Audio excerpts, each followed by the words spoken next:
স্বাগতম তোমাদের প্রিয় চ্যানেল অধ্যয়ন শুরু করার আগে বইটি খুলে রাখুন আর আমার সাথে পড়তে থাকুন। আমাদের এই ছোট্ট চ্যানেলটি সাবস্ক্রাইব করতে ভুলবেন না। চলুন শুরু করি। Significance of Home Rule Movement. The most remarkable achievement of Home Rule movement was the change in British attitude and acceptance of the demand for home rule as a legitimate demand which could no longer be treated as seditious. This change in policy was reflected in the Montague Declaration, which marked a distinct advance over the position taken in 1909. Home rule আন্দোলনের তাৎপর্য। Home rule আন্দোলনের সবচেয়ে উল্লেখযোগ্য অর্জন ছিল British মনোভাবের পরিবর্তন এবং হোম রুলের দাবিকে একটি বৈধ দাবি হিসাবে গ্রহণ করা যা আর রাষ্ট্রদ্রোহিতার হিসাবে বিবেচিত হতে পারে না। নীতির এই পরিবর্তনটি মন্টাগু ঘোষণায় প্রতিফলিত হয়েছিল, যা 1909 সালে নেওয়া অবস্থানের তুলনায় একটি স্বতন্ত্র অগ্রগতি চিহ্নিত করেছিল। Another significant achievement of the Home Rule movement was the creation of a rich cadre of nationalist workers including the likes of Jawaharlal Nehru, who were now ready and trained to take up leadership role in future struggles. Home rule আন্দোলনের আরেকটি উল্লেখযোগ্য অর্জন ছিল জওহরলাল নেহরুর মতো জাতীয়তাবাদী কর্মীদের একটি সমৃদ্ধ ক্যাডার তৈরি করা, যারা এখন ভবিষ্যৎ সংগ্রামে নেতৃত্বের ভূমিকা নিতে প্রস্তুত এবং প্রশিক্ষিত ছিল। The Home Rule activists had also extensively toured Indian towns and villages, narrowing the urban-rural divide in national politics.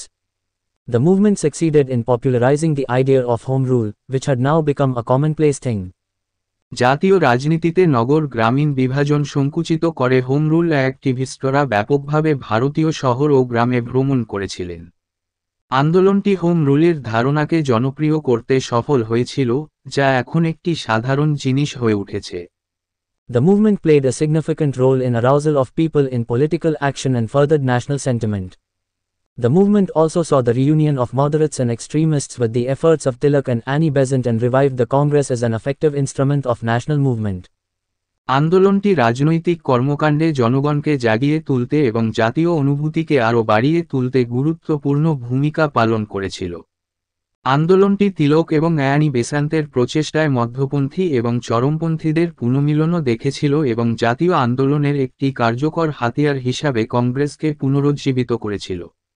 Yes, it is true that the leaders of the Home Rule movement were unable to translate this agitation into a real mass movement, yet their achievements were tremendous and the movement prepared a ready ground over which the next and final stage of the struggle could be built, a stage of mass movements shaped by the unique character and personality of Mohandas Karamchand Gandhi. হ্যাঁ, এটা সত্য যে home rule আন্দোলনের নেতারা এই আন্দোলনকে সত্যিকারের গণ আন্দোলনে রূপান্তরিত করতে পারেনি, তবুও তাদের অর্জনগুলি ছিল অসাধারণ এবং আন্দোলনটি একটি প্রস্তুত মাঠ তৈরি করেছিল যার উপরে সংগ্রামের পরবর্তী এবং চূড়ান্ত পর্যায় তৈরি করা যেতে পারে। মোহনদাস করমচাঁদ গান্ধীর অনন্য চরিত্র এবং ব্যক্তিত্ব দ্বারা আকৃতির গণ আন্দোলনের একটি মঞ্চ। Special note on Congress League Pact. The Congress League Pact, also known as the Lucknow Pact, was signed between the Indian National Congress and the Muslim League during the joint session of both the parties held in 1916 at Lucknow. Muhammad Ali Jinnah, then a member of both the Congress as well as the Muslim League, was himself the mastermind and architect of this pact. Due to this role of Jinnah, he was called the ambassador of Hindu-Muslim unity by Sarojini Naidu. Congress League চুক্তির উপর বিশেষ note. Congress League চুক্তি, যা লখনউ চুক্তি নামেও পরিচিত, ভারতীয় জাতীয় কংগ্রেস এবং মুসলিম লীগের মধ্যে 1916 সালে লখনউতে অনুষ্ঠিত উভয় দলের যৌথ অধিবেশনে স্বাক্ষরিত হয়েছিল। মোহাম্মদ আলী জিন্নাহ তখন কংগ্রেস এবং মুসলিম লীগ উভয়েরই একজন সদস্য, তিনি নিজেই এই চুক্তির মূল পরিকল্পনাকারী এবং স্থপতি ছিলেন। জিন্নার এই ভূমিকার কারণে সরোজিনী নাইডু তাকে হিন্দু মুসলিম ঐক্যের দূত বলে অভিহিত করেছিলেন। Earlier, in December 1915, the annual session of both the parties were held at Bombay. This was for the first time that their annual sessions coincided at the same place and time. এর আগে 1915 সালের ডিসেম্বরে বম্বেতে উভয় পক্ষের বার্ষিক অধিবেশন অনুষ্ঠিত হয়েছিল।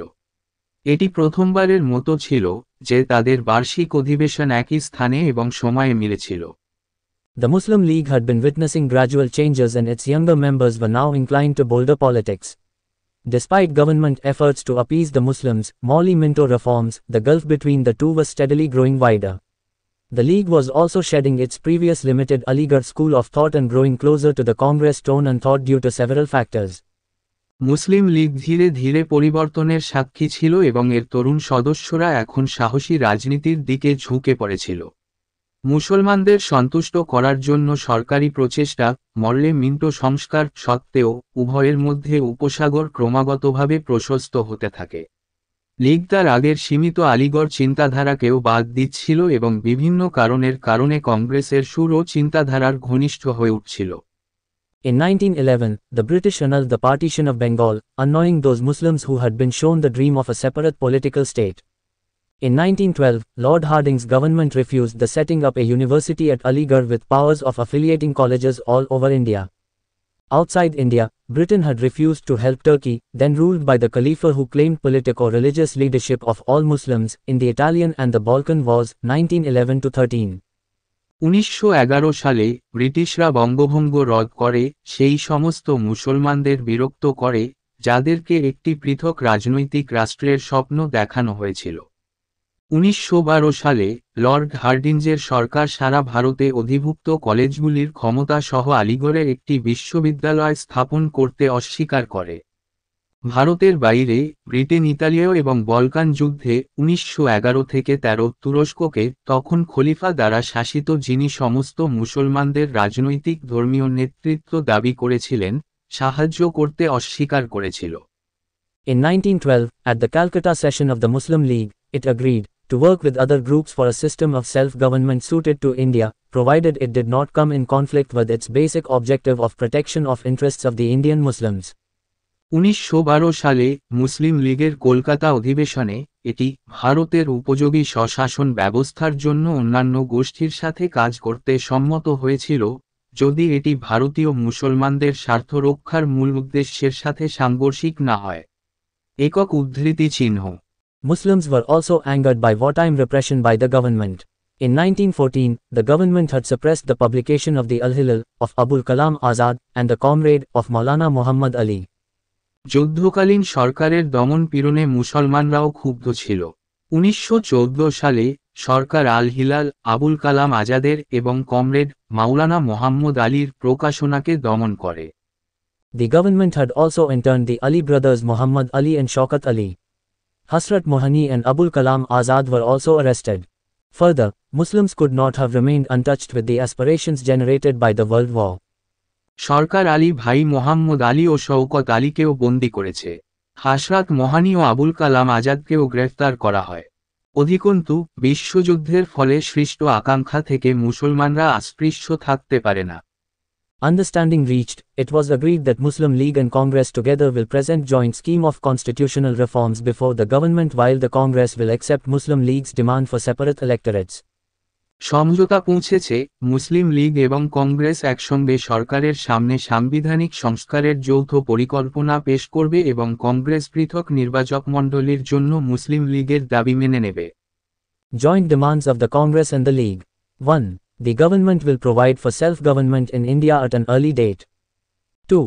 Muslims should be given 1/3 representation in the central government. 3. There should be separate electorates for all the communities until a community demanded joint electorates. 4. A system of weightage to minority political representation, giving minorities more representation in the government than is proportional to their share of the population, should be adopted.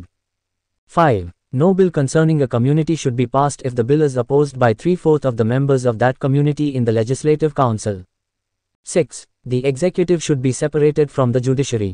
Congress ও লীগের যৌথ দাবি। 1. সরকার প্রথম দিকে ভারতে স্ব-সরকারের ব্যবস্থা করবে। 2. কেন্দ্রীয় সরকারে মুসলমানদের 1/3 প্রতিনিধিত্ব দিতে হবে। 3.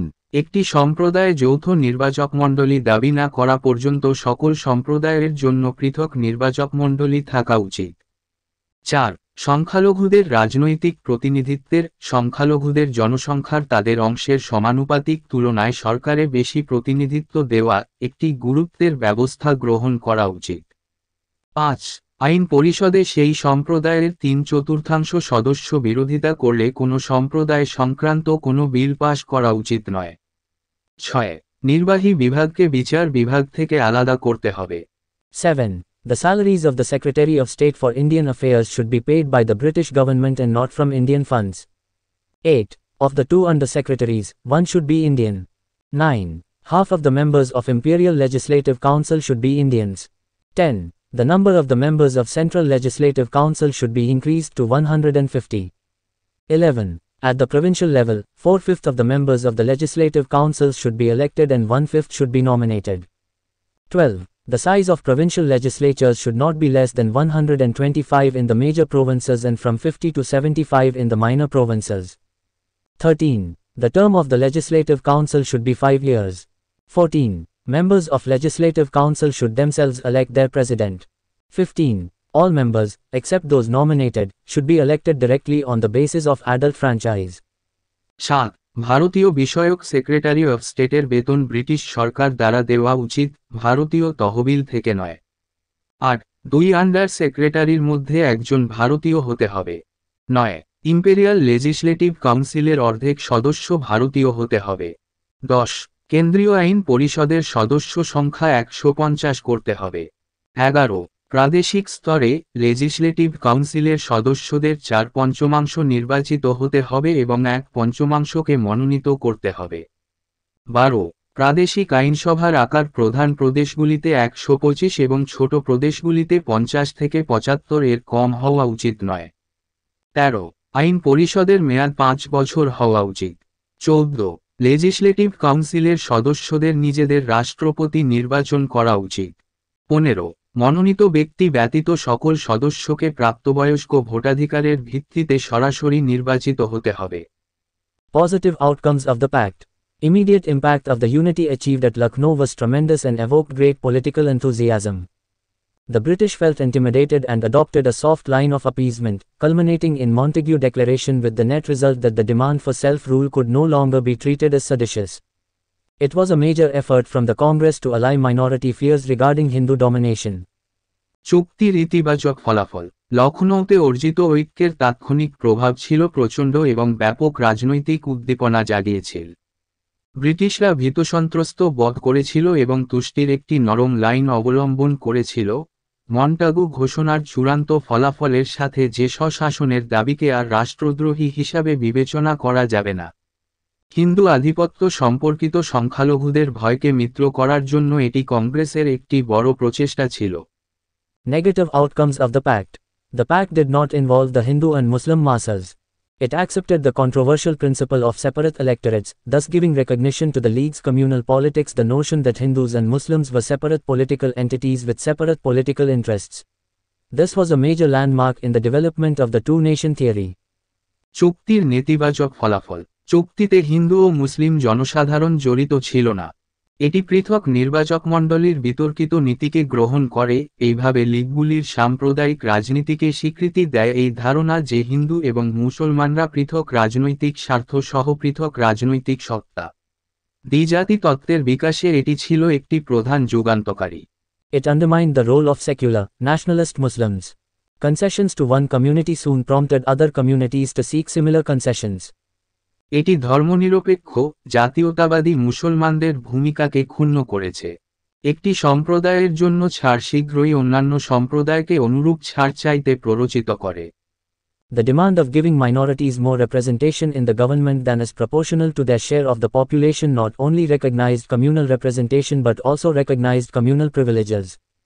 সরকারে সংখ্যালঘুদের বেশি প্রতিনিধিত্ব দেওয়ার দাবি জনসংখ্যার তাদের অংশের সমানুপাতিক, কেবলমাত্র স্বীকৃত সাম্প্রদায়িক প্রতিনিধিত্বই নয়, সাম্প্রদায়িক সুযোগ সুবিধাও স্বীকৃত।